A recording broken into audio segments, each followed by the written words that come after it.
Hello, and welcome to the Content Bite, a podcast for freelancers who use their words to make money. I'm Rachel Smith, a freelance journalist, copywriter, and content producer. I'm also the founder of Rachel's List, a jobs board and community for Australian writers and other creatives. And I'm Lynn Testoni. I'm a journalist and content writer as well.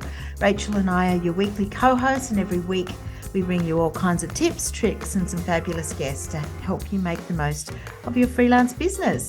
I used spreadsheets for 15 years.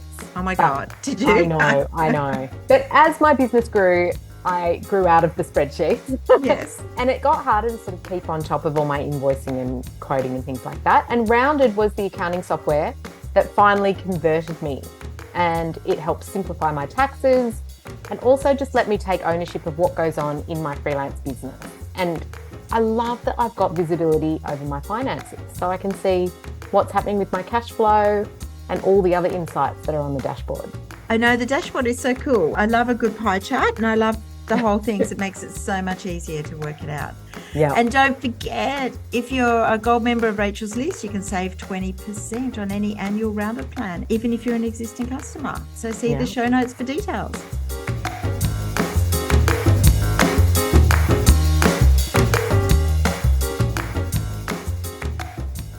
Hey Rach, how are you? Oh, I'm good. Just busy working on a massive project that's basically taking over my life. What about you? Yes, no, I've got a few big projects coming up too, and I've got a big story that I really need to finish today and get off my chest before I start, doing a few bits and pieces. Yeah. Your chest or your desk? On my desk.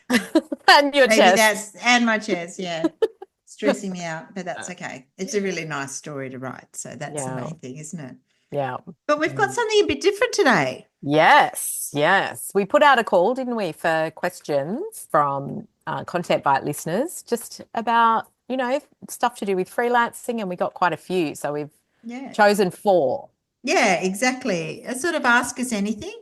And we thought this is a great way of, giving some practical advice and answering some of the common questions that people ask. Because I'm sure when you're out and about, do people ask you lots of questions? Yes. Yes. And they email me as well. And I know that we get a lot of questions in the group as well. So, we're going to keep it going, aren't we? The question and answer, we've got a form you can fill in. You can just drop your question in there, and we're going to make this a regular episode every 6 weeks or so. So we'll see. I'll put the actual link to the form in the show notes to make it easier for people to ask questions. But anyway, we've got 4 to start with. Yep. So do you want me to read out the first question? Yep, let's go. So the first question is from Tracy. Thank you, Tracy. So she said, if I've worked for a client a few months ago but no longer do any work for them, can I include their business in an article I'm writing? Is that a conflict of interest that I still need to disclose to the editor? It would be great to understand the rules about this. So what are your thoughts, Rach? I'm always of the mind that you should mention it to the editor. I think transparency in all things when it comes to editors, because I think they have a very, if you come across it as shifty in any way, that editor might hesitate to use you again. But also I think, Tracy, you might want to mention it to the business as well, in case if the editor says, yes, that's fine, it's no problem, you could go ahead. But I would also mention it to the business as well, simply because this is my brain, working in terms of, getting clients back.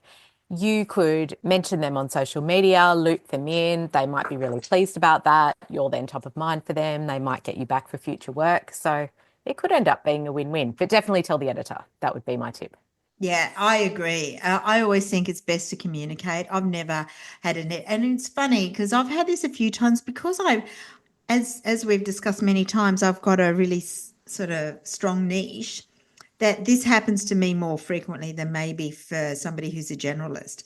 So I've actually had a few editors I get commissioned, and I think I've actually had a client, it might be one of my clients makes doors and windows. So if an editor wanted an expert where they'd be appropriate, I would, use them. I know the people, I know they'd be good talent, but I would check with the editor and say, look, I've got a client and I think, I've written for them and I think they'd be good for that. Are you okay? And that's been good. I do know there's one client that I I have that I love who would be good talent, but they're the competitor, the major advertiser of the magazine. Yeah, so it's always good to be aware of Mm. those things, isn't it? Have you ever had Yeah, an editor say no to you if you kind of disclosed? yes, Yeah, for that reason, yeah, because editors, particularly these days, are really into the whole commercial side of the business. yeah. I've had somebody said, no, we won't have them, even though they're good, because they won't advertise it with us. Yeah, And I yeah. think that's awful, but that is Mm, reality. And I think that's important. mm, Yeah. And of course, my clients, I do have a builder client. I do a lot of work for them. And occasionally I've seen some of their houses and I thought, oh, this would be great in one of the magazines I write for. mm, Sometimes I always check because make sure that the builder's okay with it. And they always are. But I always tell them, you never know because the magazine might say no. It's not, so many of them don't get through. I probably only get one in three as a hit with the editors when I pitch. yeah. Mm. Yeah, there isn't that divide that there used to be, is there? So, No, there isn't. yeah. But Yeah. transparency, always good. Always good. Yeah. Okay. Well, let's move on to our next question. This is from Natalie. How have you broken up with a client? Well, I can share a couple of stories if you want. Yeah. There was a client that I would say was a bit stressful, a few red flags, and I probably said yes to this because of COVID. And, I was a bit worried where everything was coming. And she just got difficult. She was fine. She loved the thing, gave me a great testimonial. And then she came back. I may have even mentioned this in podcast with her son had said, oh, I want all these keywords included because her son had done a keyword thing, none of which was part of the brief, none of which. And she wanted me to go back and put all these keywords in. And I said, no. And I just said, I don't think. She said, oh, my son's on. And I said, I think your son might be better to do that. So maybe we're not a good fit. And that's the Mm. end of the relationship. Mm. Yeah.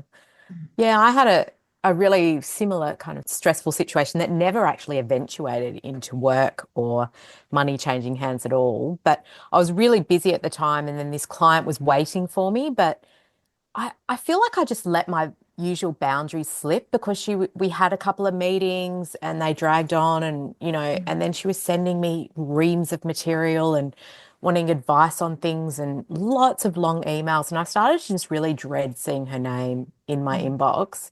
And it got to the point where we just couldn't actually decide on a deliverable that she was happy with or any of that. So I basically said, look, I feel same as you, we're not a good fit. I'm going to pass your name on to a couple of other copywriters. And that ended very acrimoniously. She was really cranky about it because she felt like she'd waited for me for so long, but also she wasn't, in a sense, ready either. So it wasn't a good fit. But I feel like I really played a part in that whole situation. And it made me really conscious of having boundaries. I think freelancers really need strong boundaries and a clear sense of the ideal clients you want to work with and a really strong scope for the project.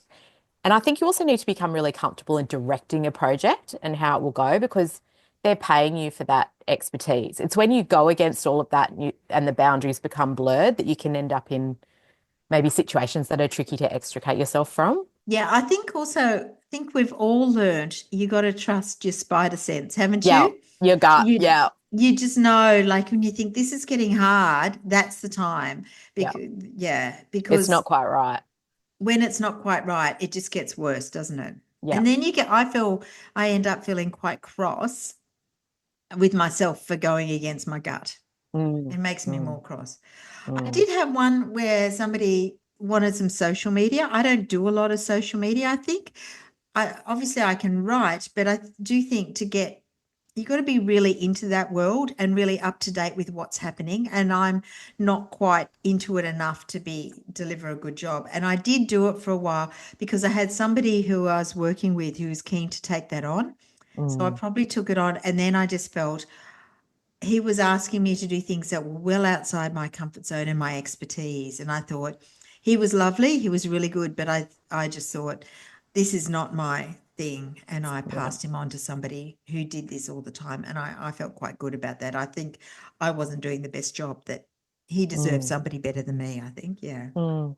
Mm. It's hard though, isn't it? Because I've had clients where at the start I've thought this is not a good fit for me, but Mm. I've pushed ahead and it's been the best learning experience and the team has been absolutely lovely. And so it's interesting, isn't it? I suppose, I did do it for a while, and I yeah, think, but then I felt it didn't. Yeah.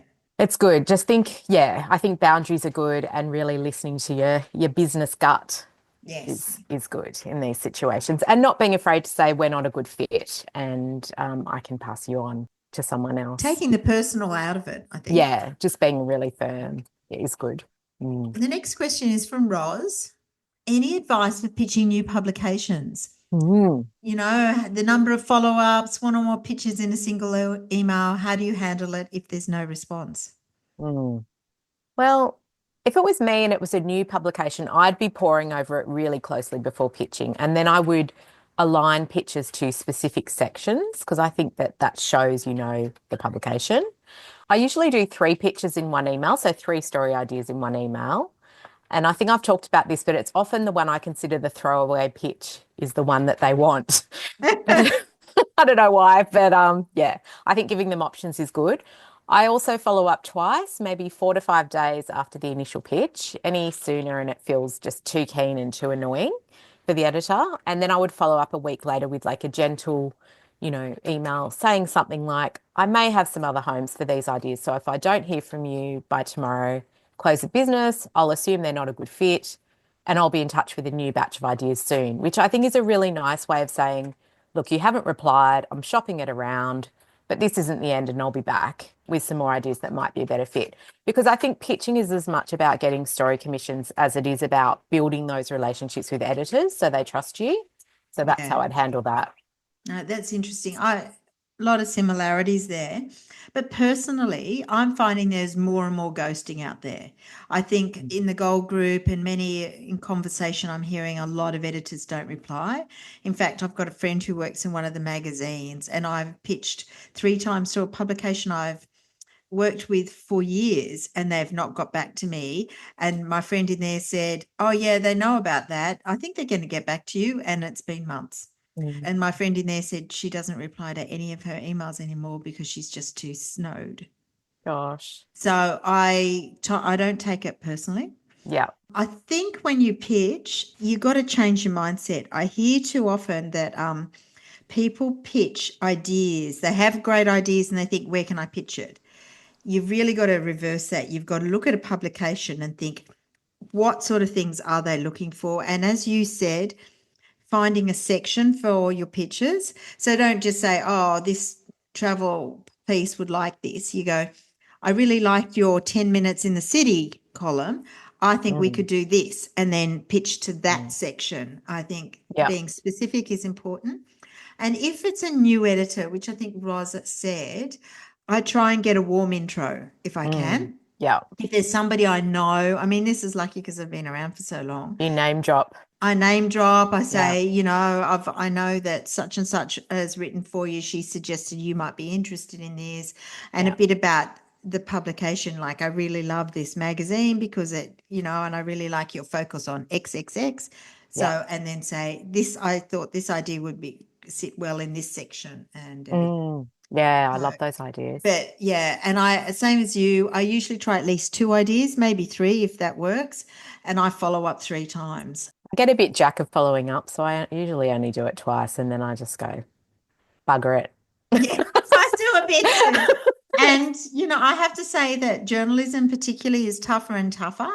But Mm. sometimes I'll get through and Wasn't it Lindy who said she follows up, you know, continually, or just maybe mm, not so much with pitching. I don't know if she does the same with pitching, but with clients, mm. outreach and after an LOI, sending a letter of introduction to a potential client, she'll just keep following up and keep following up. And even years Until later, she gets it a can bear no. fruit. Yeah. Mm. So, Or a yes. Yeah. yeah. So there is a lot to be said for following up. I Mm. just get too I think annoyed by being ignored. inboxes are Yeah. crowded, everything happens, and I think it's harder and harder. But also, yeah, following up. I think you and I are in a different situation because both we have quite a bit of regular work. So I think this will work. This is a publication I want to write for, Yeah. or I've worked for them. I know this is their sort of story. And then I think I've got enough work to do Mm. elsewhere. If they're not interested, they're not interested. Yeah.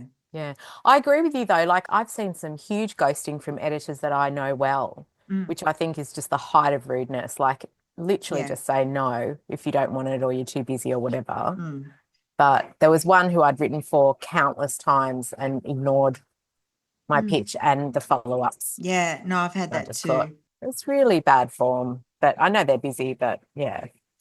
I've also had a couple of pitches lately where they're writing them in-house. So they say, this is a great thing, Yeah. but if we did it, we'd have somebody write it in-house because we don't have the budget for freelancers anymore. Yeah, right. Mm. Mm. Okay, well, we've got one more, don't we? We do. Do you want to read that out? Yeah, this is from Steph. I work from home and I'm falling into a pit of procrastination lately. Oh, we've all Wondering been in that pit. if we have, Steph.